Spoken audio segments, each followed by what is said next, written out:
5 friends who love animals. I have 4 good friends.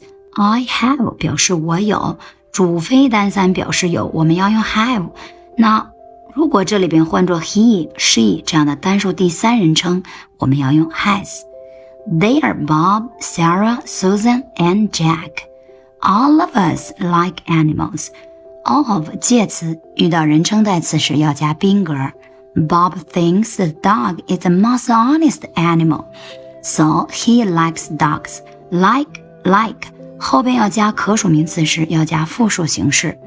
Sarah's favorite animal is a cat because the cat is very beautiful. Susan likes the dog because the dog is so lovely. Jack likes the elephant because it's so strong. 我们来看一下这里边的3个句子。Susan likes, Jack likes, he likes. 主单三动 s， 典型的一般现在时的结构，实义动词时必加 s。 What's my favorite animal? Guess please. 什么是小雅老师最喜欢的动物呢？猜一猜，告诉老师吧。